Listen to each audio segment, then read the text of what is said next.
it's this fear, like fear drives decision making. And when fear drives decision making, we start doing things that are inauthentic. And then after a while, we can only do the splits for so long and we just start breaking apart. And so the advice I would give is always to find safe people that you can be yourself with and be honest. You're watching Young and Profiting Podcast on YouTube. Welcome to the show. I'm your host, Hala Taha, and on Young and Profiting Podcast, we investigate a new topic each week and interview some of the brightest minds in the world. Before we get started, hit the subscribe button and don't forget to click the bell icon to be notified every time we drop a new video.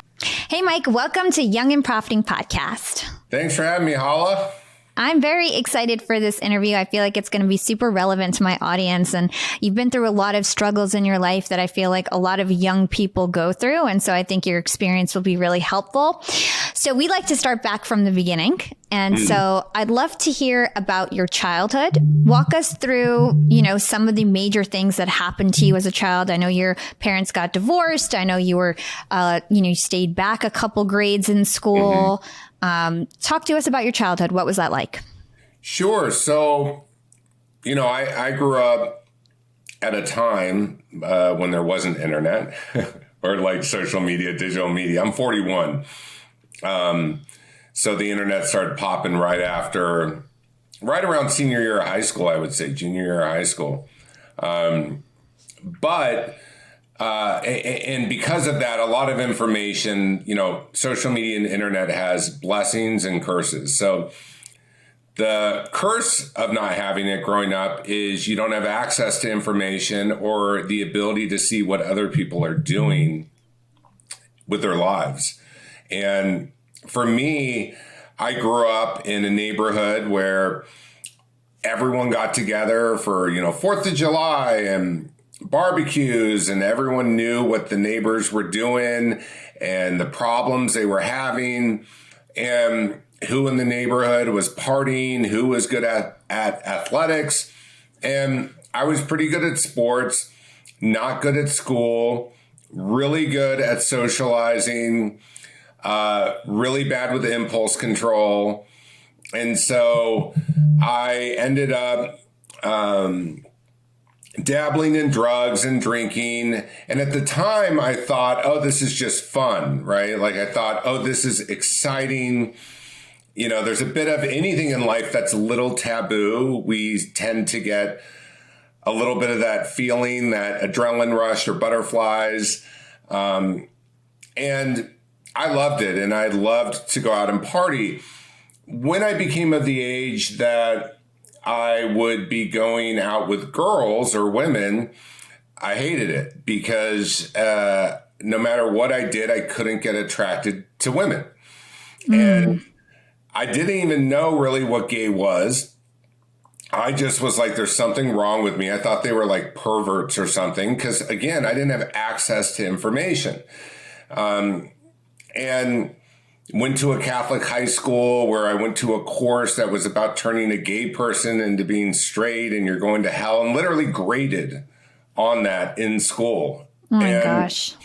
The combination of just trying to be someone that I wasn't authentically, trying to please my parents, not really knowing who I was, and doing drugs and drinking led to me eventually ending up in a spot where I was in a really bad spot, and all parties come to an end. Mine was a car crash. Oh my gosh. So not a literal car crash, but mental. So that sounds like it must have been really difficult to be gay in a Catholic school. And, I'm sure you probably didn't even have family members or anybody that you knew was gay. So talk to us about how you got the courage to come out and how you really knew that was your sexual orientation. Like, did you do some, a lot of thinking about it, or did you just know, this is me and I need to be authentic and come out?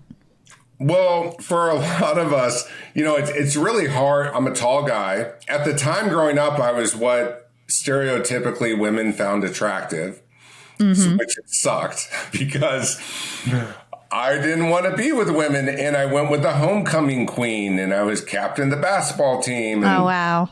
yeah, so it was like, all right, how do I navigate this? And I used to go to rave parties, these after-hour parties, and I had a fake girlfriend. I had a girlfriend that knew I was, quote, bisexual, who would pretend. She even went with me to some dances at my school. She pretended she was my girlfriend. Well, when I was graduating school and the internet was starting to happen, one of the football players was talking to another girl. I think it was on like MySpace or something, and ended up going on a date with this girl named Heather. And Heather told him that I was gay. And then it kind of spread throughout the whole senior class. I was getting phone calls from people saying, I heard you're gay. Hey, I heard you're gay, bro. Oh, my gosh. That's messed up that people are saying this about you. And I, literally, like, right after, and I kind of denied it or ignored phone calls. We just finished senior year. And then I went to a gay pride, my first ever gay pride in Long Beach. And I went to it and I was driving home, and I always had to lie to my parents about where I was going. And there's this song by the Goo Goo Dolls. I think it's called like Iris. I don't know if you would know it, but it goes, I don't want the world to know me because I don't. Of course. I know that song. So that song like was playing as I'm driving home from my mom, like yelling at me, where are you? And I show up at the house and my mom's like, where were you? I was like, oh, I was in Long Beach at a concert. She was like, it was on a Sunday. She's like, there were no concerts in Long Beach. The only thing going on was gay pride. Where were you? And I said, well, no, I was at gay pride. I'm gay. She's like, no, you're not. I'm like, yeah, I am. She's like, no, you're not. I'm like, no, I really am. So it took her a few weeks before like the coping went away. You know, it's always an interesting thing when you tell your parents what's authentic to you and then they have trouble with it. So you're kind of dealing with their own struggles around who you are. And that was kind of my moment. I just had like one of those moments where I was like, I'm moving to New York. I don't want to keep lying. I want my mom to get off my back, and I'm gay. And that was the beginning of like feeling like I could be honest in my life. Yeah. And what advice would you give to anyone who's, scared to come out, scared, like, they might be in a community or part of a religion that really thinks down upon it, or, maybe they don't know anybody else who's gay or just don't really know where to turn? Yeah, I would say to that, it's anyone that can't be authentic, right? There is, people who struggle with being able to be gay in their community. But there's also communities where people aren't allowed to marry outside of their culture or religion, or they have to hide who they're dating or who they're attracted to, and they can't be fully honest.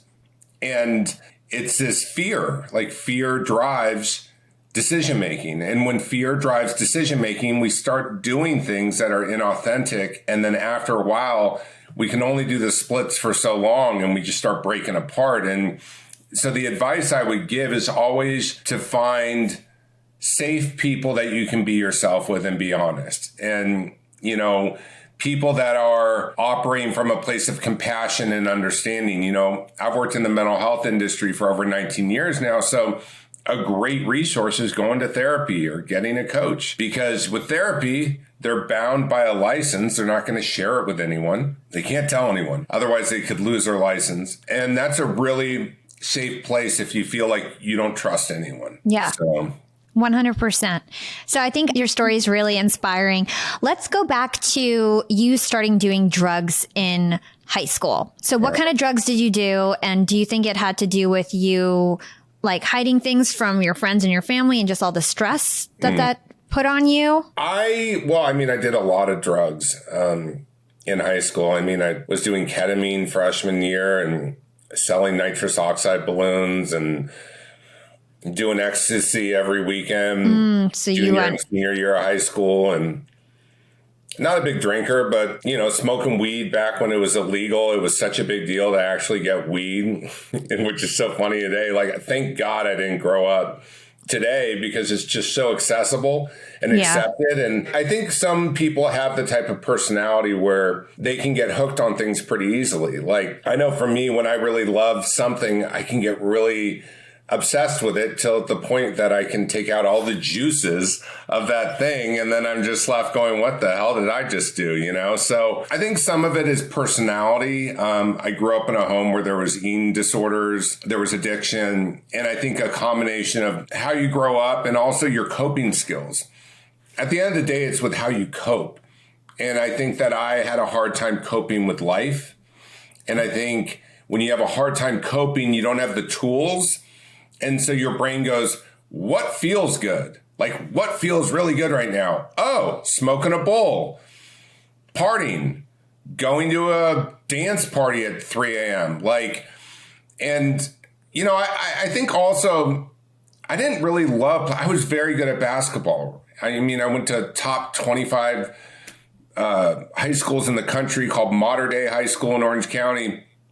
But in hindsight, I did basketball because I thought, oh, that's what I'm supposed to do. You know, now I do jiu-jitsu and I love jiu-jitsu. But back then, I kind of just was doing something I didn't love. It felt like a job. I hated school.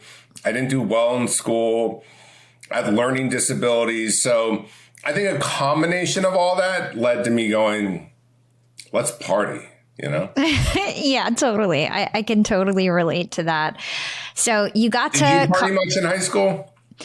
I partied a lot in college. So my story is that I'm Muslim and Arabic. And so my parents were really strict on me growing up. And I grew up right around 9/11. And so high school was a little bit tough. Then I got to college, a very diverse college. And all of a sudden I was like Miss Popular, captain of the cheerleading team, you know, and then it was party mode. You know, I worked at Hot 97. I used to be hanging out with all these celebrities. I dated Chris Brown when I was younger. Like, I had a crazy college life. Yeah, my college life was insane.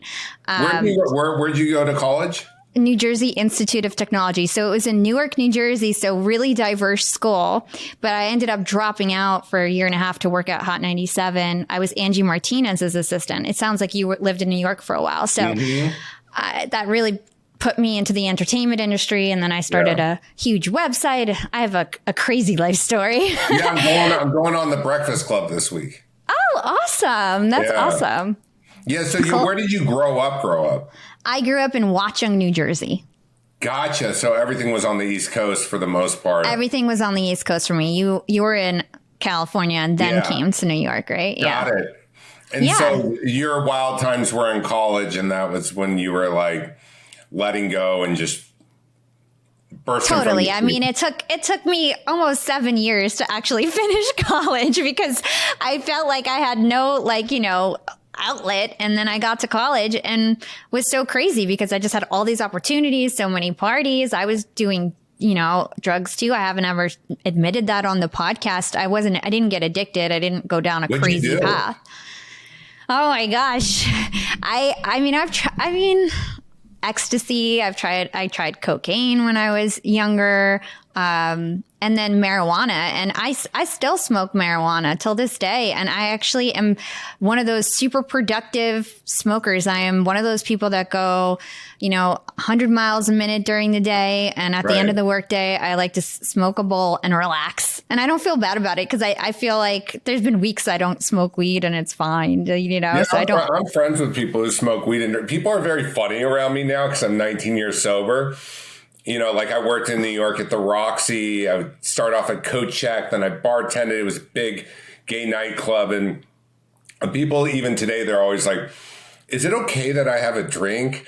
Or is it okay that I smoke? I'm like, I don't care what you put in your body. Whatever. Have a cup of coffee. I don't care. But it's funny how, it's nice of people to be sensitive. But I think, to each their own. Life's a loose garment and we got to figure out our fit, Yeah, 100%. And I mean, I've never admitted that on the podcast. I'm actually glad that you got it out of me because it's important for me to be honest to my listeners because people do go through downs and and you don't have to stay there. You know, I'm a testament of somebody who really went off the rails in college and brought it back home. You know what I mean? And became very successful. So I think everybody has their own journey and has their own problems, and you can get out of it. But I will say that I don't like, now looking back, I wish I never tried cocaine and ecstasy. I don't think I needed it, you know, and I don't think that it was really the right thing to do. I think it was really dangerous. I think that I could have, you know, it was just the cool kid thing to do. And I was part of the cool kids, you know, and I had a lot of friends who really were mad at me for doing it, who I grew up with, who thought that I was so bad because I was starting to do that kind of stuff. But I was just trying to fit in with everybody I was hanging out with, and, you know, just rebelling for all those years that I was kind of trapped at home, you know, not allowed to date, not allowed to do all the things that I wanted to do. And I just exploded once I was free, you know? So I think that goes to show also with parenting, you can't trap your kids, because then they just go overboard because you didn't let them experiment or explore when they were younger. Well, and I also think it's especially when you're talking about the period of time with like 9/11, and I lived in New York during that period of time. Oh, yeah. And being a Muslim woman or a family that's Muslim, it was like on top of like everything. It was just, people were nasty. Oh, yeah. And it's like, I didn't fit into any community, because to the Arabs, I was the bad girl because I was, you know, not covered and wearing short skirts. And my parents were conservative, but not that conservative, actually. So, you know, so it's like I was sort of like the bad one, you know, partying and this and that. And then to my American friends, I was so conservative. So it's just like I didn't have anywhere to fit in, you know? It's a challenge. Like when you ask me what advice do you have, it's like, you know, just getting honest, because even like that's a situation, being a Muslim woman and wanting to like, or from a family that is, and experimenting, you know, and what have you. It's like you almost feel like you're at risk of people getting really upset or disappointed. And so like we don't take any risk, but then when we do, we're like, F it, we're going full throttle, you know? So yeah. I'm with you on that. And I get it. Like I've never felt, even today, like with, let's say, the gay community, I've never felt a part of. I know there's all this branding out there, like it's this giant, big, open family, but I haven't felt that. I have a lot of gay friends, but I think there's this facade of like life out there and community. And at the end of the day, it's like community really means a couple of people in our lives. Yeah. Or at least that's how I viewed it. It's not 100 people. You know, and sometimes we think we're not a part of, when really what we have is in our life right now, you know? It's such a good point. It's such a good point, because it's like, just because the people who are, you know, directly around you don't support you doesn't mean there's like a wider net that you belong to or that you can relate to. So I totally agree with that. So let's talk about your addiction in college, because it got really bad. And so it sounded like you were dabbling and partying. And well, I did a lot of meth. That was my drug of choice at the end, which you haven't done meth? No. Well, that's one that you'll be glad you never did. You basically stay up. I would stay up for 6 or 7 days at a time. I never wanted to come down. So when you stay up for more than 2 to 3 days, you start hallucinating. Pretty common. Like even if you're not on drugs, like if you're exhausted, you're like, oh my God, my brain can't handle this. Well, when you're on a drug that prevents you from sleeping, you start to get a really distorted reality. And so I would go to class thinking, I remember I had this black diesel jacket. It's like, looking back, it's like, it looked like a ridiculous jacket. It's just, I thought it was so cool. Someone had bought it for me, because my parents only let me shop at Big and Tall growing up. And even in college, they literally like, I went to private school where you had to wear a uniform. And that's why I would go to raves and wear fur and just be crazy, is because like, I'm like, by the way, it's so ridiculous if you think about it. Like you have to wear a uniform in school. Like talk about not understanding how to creatively express yourself. Like, 100%. Whoever came up with that rule is ridiculous. It's like, you need to all look the same. But then it's like, well, when would you learn how to take risks or appearance change? Like this is our only life, but I know I'm on a tangent, but long story. No, I agree. And my boyfriend is actually like traumatized from his Catholic school, who would always force him to, and now he just doesn't listen to anyone. He is like the most nonconformist person because of that. And I always like blame his Catholic school for him never wanting to follow any sort of rules or plan anything. So. Yeah, no, he's right. I mean, I always say, like, I have people in my life who I'm constantly asking for advice. Like, what do I wear to this or wear to that? And partially, I feel like it's because I literally would get to go to Big and Tall. And, like, that was the only, because I'm 6'5", my brother's 6'8", my dad's 6'7", my mom's like 5'11", and they just thought Big and Tall was like the Ritz-Carlton of clothing. And it was just awful. And, like, but I had this diesel jacket that was long enough. So it was like this jacket that I had of my own that I could still wear in public and not a rave. And I would go to class and I thought I was the smartest student in school all of a sudden. So I would like raise my hand. And I remember this one time I had just come from doing meth in the bathroom and I'd already been up for days. And I think it was in like calculus or one of those classes that like are completely irrelevant to our lives later on, that have no meaning, no purpose, don't even really teach discipline, but we have to take them to graduate. So I took that class and I remember raising my hand and giving an answer on the board. And I just remember everyone looking around and giving me that look like, who the hell, what is this dude talking about? And I remember I had this like shock of reality.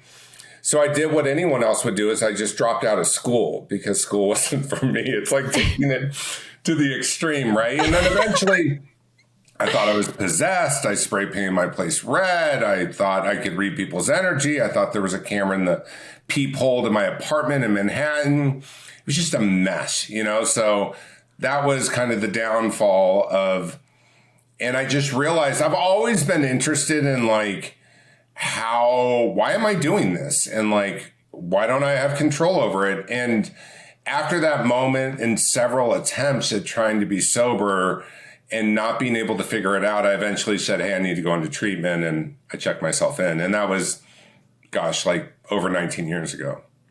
Wow. And you've been sober for 19 years and you've accomplished so much. I mean, you're a regular on the Dr. Phil show. You know, you launched a whole bunch of clinics that you lead. You're a life coach for celebrities. So talk to us about some of the things that you've done since you've become sober. Well, gosh, I mean, I have a treatment center called CAS Centers. It's like a dual diagnosis treatment center. I started that 15 years ago. It still exists today. I was just there having a meeting today, teaching about the difference between coaching and clinical work or psychological work with a clinician. I started that in my apartment in Venice. So this is our fourth location that I've grown it into. I've had a bunch of sober living homes. I also did interventions for many years. And from that point, I started doing a lot of crisis work. And then I found myself working with a lot of entertainers and going on a bunch of music tours and helping people evolve in their life. And then all of a sudden I was working with entertainers on how to make more money or how to be authentic or how to stay true to themselves. And I did that for many years. And then I got bored working with entertainers. So then I started going to Kurdistan, Iraq, because I wanted to open up mental health clinics for refugee women. So I started going. So cool. Yeah, it seems like a rational thought, but I would start going out there alone after the Trump ban, but it was so complex. I couldn't get all these people that love me and said I saved their life or did so much for them. Now their publicists would be on board with the Middle East. I love the Middle East. I've been there all over I love Middle Eastern culture, even though some of it to me is a bit ridiculous at times, depending on the communities. I still love the culture and love the food. The men are super hot. Anyways, so not all, but you know. There are some hot Arabic men. I do. They are. And so then I flew back. I remember I was flying back from Kurdistan all excited because I thought I was going to get everyone on board with helping Yazidi women in Duhok. And then all the publicists were like, can't you do something in the U.S.? where, Mike, we can't do that. That's like a PR risk. Like no one wanted to touch the Middle East in the US. And so then I had this moment of clarity where I was like, what if I become the brand? Like, what if I become the vehicle and then I could go do some cool projects on my own? Like, I don't need to have celebrities, like, because even the people I worked with, like, they weren't that passionate about it. Like, I was way more passionate about it. And so literally a week after that, I threw this charity event and Dr. Phil was our speaker. And I met Dr. Phil. And then now he asked me to go on an episode. I thought I would never do TV. I thought I would never. I was like, I'd worked so much behind the scenes that I was like, never had in my like vision board. But then I was like, Mike, you said you wanted to be, make your own change. And so then I've done like 40 episodes now. Wow. I've written 2 New York Times bestselling books. I have a podcast. I have a bunch of cool projects. I've started speaking and working with, in a more public way. And so that's all a result of getting sober. Like, the rewards of getting sober don't come in the moment with what we believe they would be. Like, I never thought I'd have enough money to buy a house or have this badass background with art that I bought in like Puerto Rico and Brazil and Little Wizard on a stand. Like, I literally like how do people do this? How do they like grow and make money? I thought I was kind of dumb. Like, I didn't have getting sober. Like, I had all these thoughts about myself, and through recovery and also like being like, no, you got this. Like, you can do this, and self-talk and surrounding myself with the right people, like everything's changed in my life, It's so inspiring. I mean, it really is. And in terms of, your work in helping people overcome addiction or anything like that, did you have any formal training, or did you just use, this tool? Yeah. So I was an alcohol and drug abuse counselor in Minnesota. And so in Minnesota, it's different than here. It takes like 4 years of education, 2 years of internship. So I worked at 4 different treatment facilities. Then I became an interventionist, then became a board registered interventionist and trainer. So I'd train other people on how to do interventions.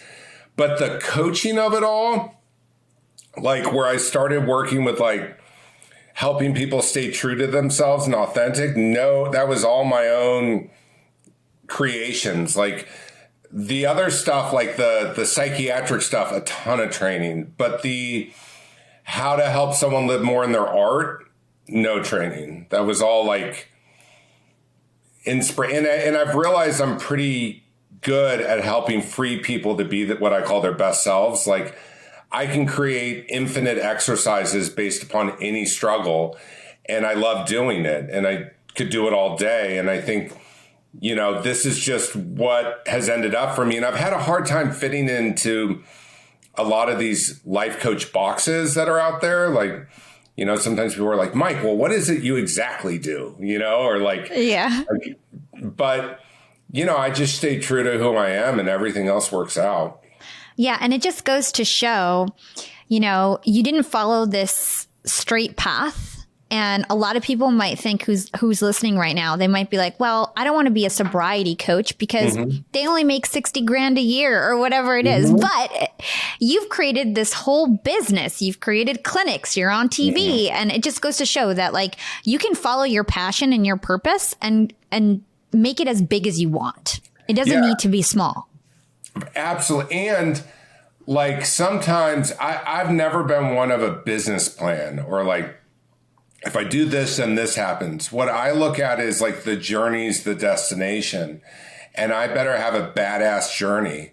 And, like on this journey, you end up on a bunch of different little villages, and some of them you're like, what the hell am I doing? How'd I get in this spot? Is there a helicopter to get me out of this situation? But other times you're like, God, this is awesome. And I think that we all, back when I was younger, I was going to get my master's in social work because I wanted to open up a clinic that helped people with mental health issues and addiction issues. Because historically, I mean, the reality is you take away the drugs aren't the problem. It's all mental health. But there hadn't been a lot of programs that really combined the two and made it fun and cool and didn't feel like a hospital and like rigid. And I thought I needed to get my master's in social work to be able to do that, because no one would take me seriously unless I'm a licensed clinician. Mm-hmm. Well, I took the Princeton review, I got scholarships, and I was going to take the GRE exam. And the day for me to take the exam, my white Mercury Sable wouldn't start. And I just took it as a sign, like, you're not supposed to do this, Mike. And literally I didn't do that. And it was the best decision I ever made. Because I would have been in that grind of like student loans, and they make you work at these places in like downtown that are not for profit where you make no money. And like, you can create businesses today, especially with so many opportunities. It's endless as long as you don't give up. Yeah. And you would have probably been more molded into conforming into whatever else everybody else was going to be doing. And instead you got to be creative. You had to be creative. And now look where you are. So I definitely want to encourage everybody out there that there is a way to follow your passions without going down that straight path. You don't have to go down a straight path. And you don't need money. Like the truth is I borrowed $5,000 from my dad and I had to pay him back within a year. And I understand not everyone has the ability to get $5,000, but a lot of people could go take out a loan for $5,000. And so 100%. I did this all like on my own. It wasn't like I was given some rehab. I started my apartment for free. Yeah. And for everybody listening, I started YAP Media. I have a team of over 50 employees. I started that as a side hustle while I was working in marketing, and I bootstrapped the whole thing. I had 35 employees before I quit my job. So that is, you can bootstrap, any business. To your point, you do not need a loan or investment or anything. How long have you owned YAP Media? Sorry? How long have you owned it?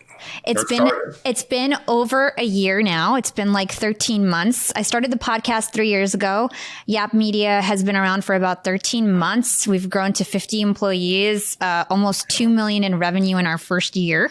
And we do marketing and podcast production for other people who want what I have. They want a social media presence. They want a podcast. So we do it for them. Yeah. It's been awesome. It's been an awesome ride. Young and Profiting is YAP Media. Yeah. I gotcha. Yeah. I love how this is like a two-way interview. I'm digging it. So let's talk about... I already think about myself enough. If I have to talk about myself, it's like joy there, This is a fun interview. So you mentioned a wizard behind you, and I know there's more to it. So talk to us about this wizard. Talk to us about your best self and the best self exercise that you have. Yes. So sometimes it's really hard to change when we are just told, be confident, or you got this, or be yourself. And it's like, okay, well, or like you're going to public speak and they're just like, just be yourself, break a leg. And you're just kind of like, all right, what? Or like you get in a disagreement with a friend and it's just like, stay calm. Okay. And it's kind of hard, at least it's hard for me and a lot of the people I've worked with to just be like, okay, in the back of my brain, stay calm. Stay calm. And then all of a sudden it's like, yeah, but you did this and this.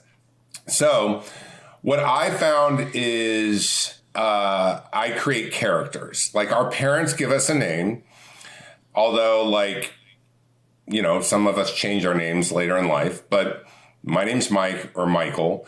And, I find, though, that when I'm being what I call my best self, those are all the characteristics of, for me, when time stops, I'm in the moment, I'm funny, I'm clever, I'm compassionate, I'm confident. I'm this whole mixture of all these beautiful things that make me uniquely me and make other people uniquely themselves. And everyone is different with that feeling. Usually I find that everyone, when I sit down with them, can help them identify what makes them uniquely themselves. And sometimes people will be like, well, I don't know. And then I'll be like, well, when somebody needs help, who you don't know, who dropped a grocery bag. Would you pick it up and help them or not? And then I'll say it again. I'll be like, are you sure that you would? Okay, you would. Okay, would you say that's thoughtful then? Yes, thoughtful. So the positive characteristics is really hard for a lot of people to do. There's two parts. But for me, my best self is a wizard named Merlin. I have wizards all over my house. Before I go do something where I'm like feeling nervous or afraid, I'll do a little ritual where like I drop on my knees real quick. I'll look at myself in the mirror and I'll just be like, bring out the wizard or be yourself or whatever mantra gets me tapped into that. Like I even have a wizard on my shoulder, right? I love wizards. Now I have to be reminded all the time, and I'm even in this profession, to be and what does it mean to be myself and to be authentically me? And for everyone, the great thing is everyone creates their own version of what their best self is. And it's when we're able to kind of look in third person at this other part of us, it helps us navigate situations that we're really scared of or that are really difficult for us emotionally. Because if I were to say, you know, how would your best self show up in that conversation with your boss? That's very different than just saying to somebody, be confident, ask for what you need.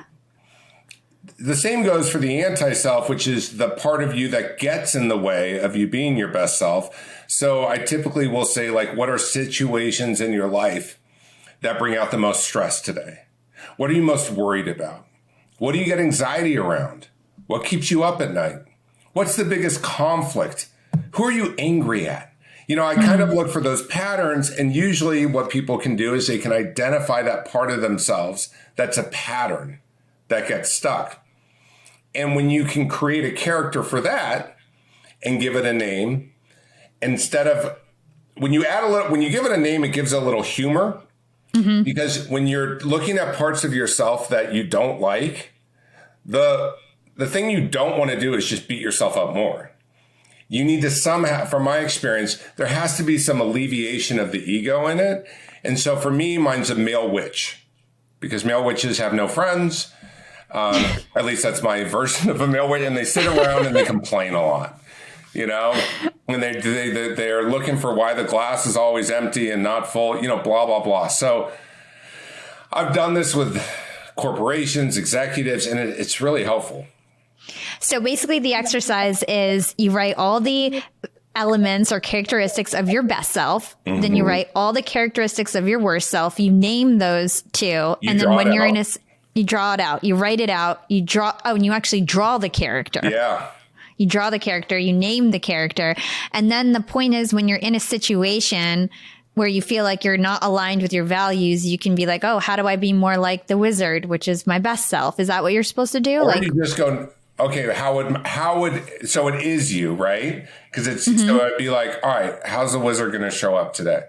How am I going to, and it's a reminder that when you do, it actually works. It seems ridiculous from the outside, but it honestly works with making sure that you show up authentically so you don't end up in a spot afterwards going, I should have said that, or I wasn't myself, or I let my emotions get the best of me. It's a way of mindfulness for our spirit to show up and to be unapologetic. Yeah, it's almost like stepping back so you can become more self-aware, so you can control what you're doing instead of just running automatic in terms of what people are throwing at you, what emotions you're feeling. You can kind of be centered, be more self-aware, step out of it a little bit and kind of decide how you want to act. Totally. Instead of reacting, right? Yeah, because I don't know about you, Alla, but I've had moments where, you know, let's say it's an important meeting and it doesn't go quite as planned in my brain. Let's say if I'm really wanting an outcome, and I'll maybe start to look at myself and be like, well, I should have said this and I should have said that, or maybe I could have said it this way, or were they offended when I said it this way? You know, we start second guessing ourselves, which sucks. Yeah. And it doesn't help anyone in that moment, right? So I think it's a way of building our own confidence with our ability to handle some really tough environments. Yeah, 100%. So let's talk about your new book, One Decision. What gave you the inspiration for this, and what is that one decision? Well, the inspiration, I have a lot of different things that I write about.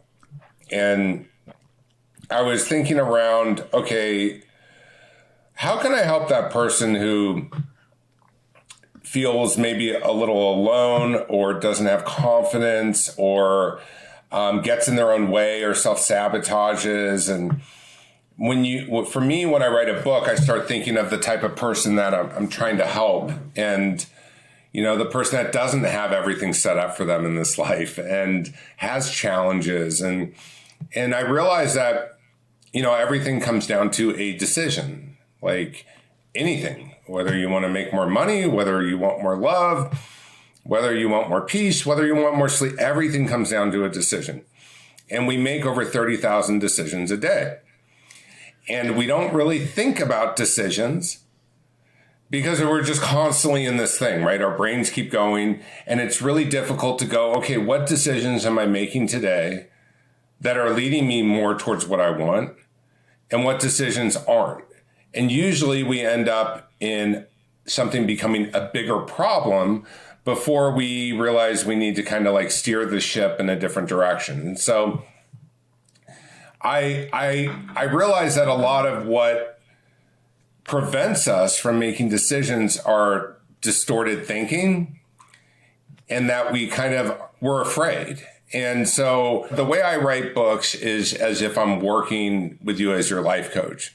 It's very interactive. You underline, you write, you do the work, because that's how I work with people as a coach. And so I help people start to really take a look at what areas of their life are they making great decisions in, or decisions they're proud of, what areas of their life they really want to improve. And then we start to look at, okay, here's the areas you want to improve. Let's create that map now. And what decisions can we make? What are some one decisions we can make that could change that? And I also, when I write books, I meet with hundreds of strangers around the world, and I have them sit down so for this one, I'm going to help them make one decision in 45 minutes, one decision that's going to lead to a better life. And what I create is help people make 30% more money, their own value, how they look at life. And so this whole book is just about helping you make that one decision to change your life. Yeah. And so I know that you have this one decision paradigm. Yes. And I know that this is also related to like authenticity. Yes. So I'd love to understand like how one decision is related to authenticity. I'd love to hear your thoughts on that. Part of anything in life, and we can all agree, and it's why culture even has a quick reaction to people when they feel like they're inauthentic. Mm-hmm. We kind of feel it on the other end and we go, oh, that's not real. I don't trust that, or I don't like that. Well, the same applies for how we navigate our own lives. And so we first have to know who we are, how we show up, and how are we looking before we even take action? How are we looking at what's going on in our life? And, I love helping people make decisions from a best self place or an authentic place, because I feel like it like blossoms a healthy garden, and it feels effortless. And the paradigm that I created is based around like making decisions from an authentic place. And if you do that, you're always making a better decision in your life. So a lot of what I focus on, like you touched on, is like, how do you make those decisions authentically? How do you determine if this is you authentically, or this is you people pleasing or wanting people to like you? And so I just have a ton of different exercises that help people really understand who they are and how they show up in this world. Yeah. Have you heard of Martha Beck? Yeah, I like Martha. Yeah. So she just came on my podcast, and she came out with the book, The Way of Integrity. And this really reminded me of her. She talks about culture versus nature, where basically like culture is what society thinks. Culture is telling you to get that normal job when normal jobs are disappearing. Culture is, you see like apartheid happening, but because the whole world has been on one side forever, you just agree with it, even though you know it's wrong. Like, Right. just stuff like that, Right. where you know it's wrong, and it's not. It's your nature to know right and wrong. But you just follow along because culture says it's right. So I had that discussion with her. I thought, what are your thoughts on culture versus nature? About like that we do things because culture tells us to? Yeah. Like, is that kind of what your premise is too? Like, be authentic so that you're not making decisions based on what everybody else wants you to do. Yeah, I think or what you feel pressured to do. I think we were never meant to be sheep. And I think a lot of people give up and become sheep. Like, we were never meant to follow others. We were meant to follow ourselves, Yeah. And a lot of people maybe don't have the confidence or feel lost. But to me, it's like culture has taught us that, like, oh, these are leaders. And, oh, you should worship these people. You should care about what these people are wearing. Give me a break. Who cares? But a lot of people care because they've been programmed to care. Yeah. Right? It's like, I find this too, even in hip hop. I'm like, y'all are wearing chains. Like, I get it. Like, it's showing the struggle and the success, but like, give your own version of it. Or like, I find in gay culture, it's like, it's about, there's a lot of like words like girl and this thing. And like, I don't know. For me, I kind of march always to my own beat. And I have a lot of people in my life who we try to help each other be true to who we are. And I think there's nothing wrong with people doing that. I just think we're robbing ourselves of like fully showing up. Yeah. When we're following others. Yeah. So I think that there's obviously a lot of young people listen to this show. And I think that there's a lot of people who don't know who they are. Mm-hmm. They don't know what their values are. They don't know what they want in the future. They just feel like lost. So what is the first step for someone to start to identify like who they are, what their values are, so that they can be authentic? Because some people literally just listen to whoever gives them advice and they just go with it.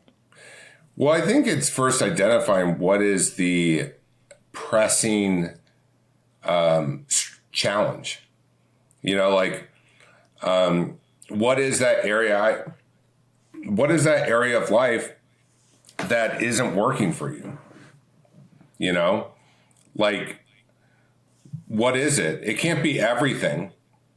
Some things have to be working. Otherwise, you wouldn't get to the point where you're searching for self-help. So what is working for you and what's not working for you?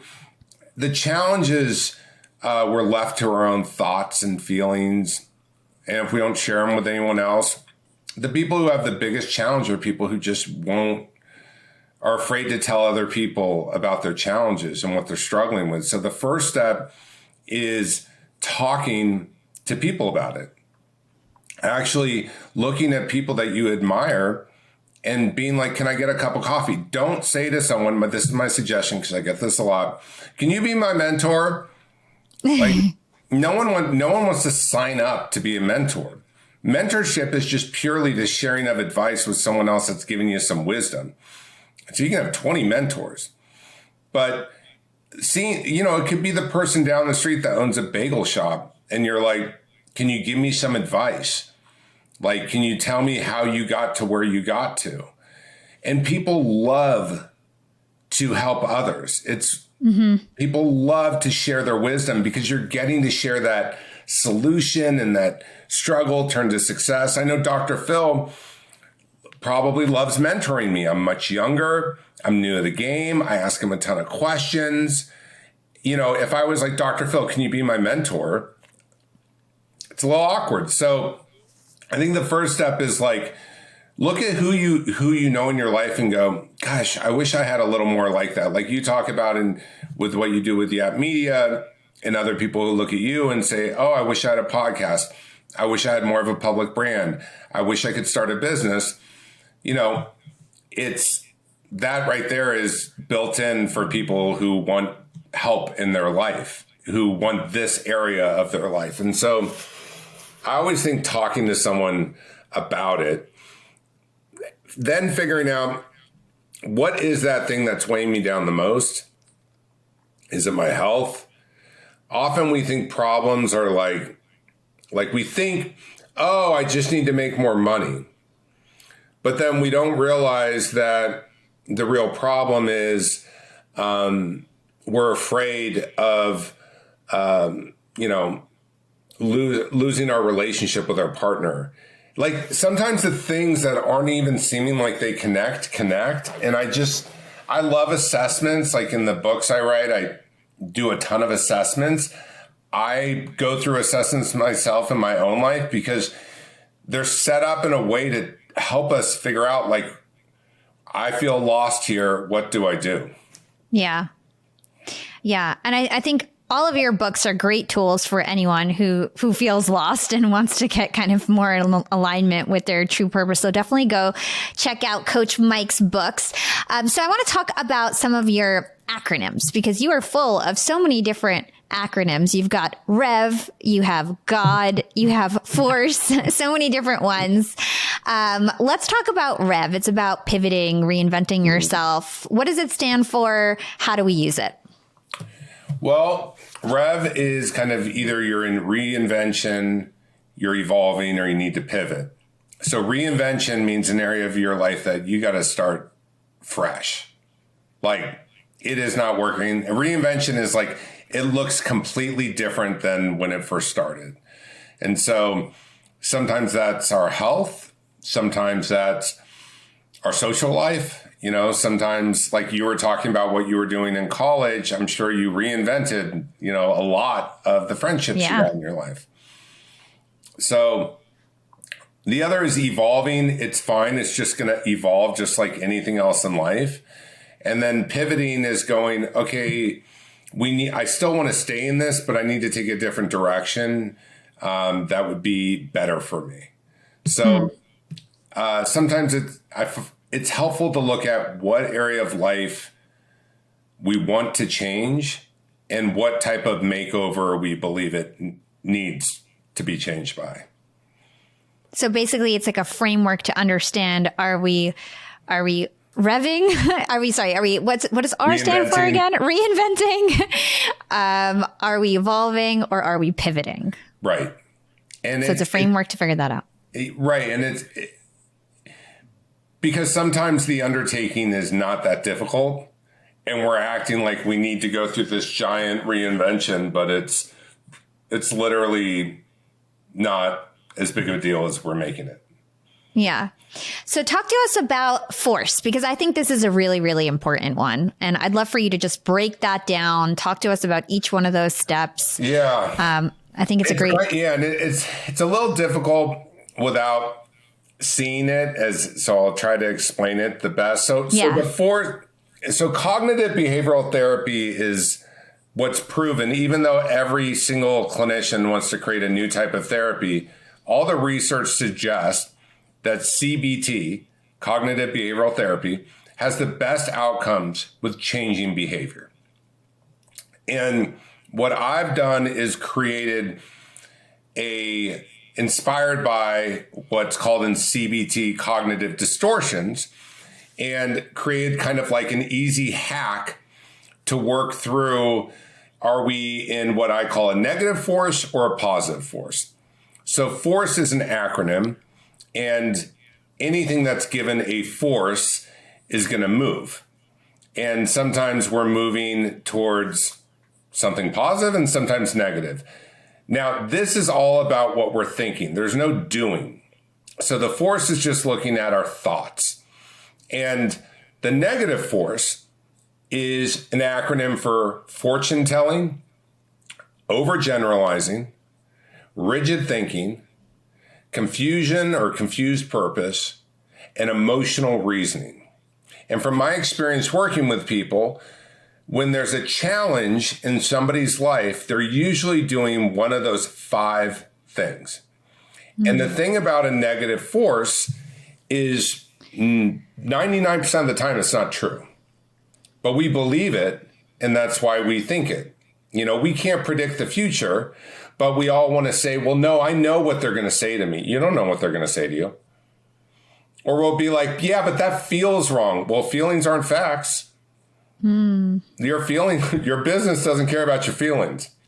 You want to be a business executive, you got to look at the facts, you got to look at the data, not about your feelings. And so the positive force are all the hacks to that negative force. So for fortune telling, it would be fact finding. They would never hire someone like me. Well, look at the facts. Have they hired people like you? Have other companies hired people like you? Probably. Overgeneralizing versus objective thinking. Overgeneralizing is like, all women can't be CEOs, or it's like a big overgeneralization. And objective thinking is going, let me actually look, there have been. That's not true. Confusion, which I love, because I think it's a helpful tool for anyone who feels confused when they're like at a party, or they're like, what am I doing here? This is awkward. Is we have to clarify our purpose. Is our purpose to be networking? Is our purpose to be showing up for someone's party and asking them about their life? If you're confused, you're going to be like, why am I here? But sometimes you got to reinstate your purpose. Your purpose, I'm guessing with YAP Media, is to help other entrepreneurs really define and find for themselves their niche, their calling, and you're staying in your purpose. It would get very confusing if you started selling turtle food. You know what I mean? It's like, and then the E is emotional reasoning, and then we get to evidence-based thinking, and that's the hack. So really, it's just a quick format for getting into the truth of what's going on in our life, because a lot of the pain and suffering that we create is based upon how we believe life is treating us. I really like how your stuff isn't like fluffy or hard to understand. It's just like straightforward, actionable. I like that about this, because I interview a lot of people, and a lot of times it's very fluffy kind of material, but you have really actionable stuff that people can take and kind of work through. And I like that. Thanks. Let's talk about a rigid mindset versus a relaxed mindset. Oh, yeah. I think this is an important piece. Yeah, I'd love to hear that. Yeah, so rigid mindset is, I think I skipped over that when we were going through them, but a rigid mindset is kind of like, you see this with people who are right fighting. You'll see this a ton in politics today, or like, I'm right, my thought's right. And they're like fighting with people, right? And it's so rigid. Or like if someone has one belief that isn't in alignment with your own beliefs, they're bad. That's like, it's so rigid. Like it's like we're all so different and complex. And it's a way of like, or you'll hear this about people describing their bosses. Or type A, I'm just really type A. Well, there's type A relaxed, which is like helping someone really get organized and efficient. And then there's type A rigid, which is like, this is the only way to do it. And I said this, and this is the time. You must do it this way. And a relaxed mindset allows life to happen. Rigid believes we're in more control than we actually are. And so relaxed is obviously a better approach. It just feels so much better, right? I mean, it feels like, universe is going to decide, and it's not that serious. It doesn't matter a year from now. Yeah. And I'm sure it's better for your relationships. Nobody wants somebody who's just like, unable to compromise in any way or see, other alternatives. Yeah. So what is your secret to profiting in life? The last question I ask all my guests is, what is your secret to profiting in life? My secret to profiting in life is believing that I'm capable and that I am a badass. That is my secret. Amazing. And where can our listeners go to learn more about you? Isn't a badass like I'm being arrogant, because I think everyone is a badass. It's just like that is like what I have to believe. But everyone can find me at coachmikebear.com. Coach Mike Bear on all social media platforms, and the podcast is always evolving. Amazing. Thank you so much. What a great conversation. Thank you, Hala.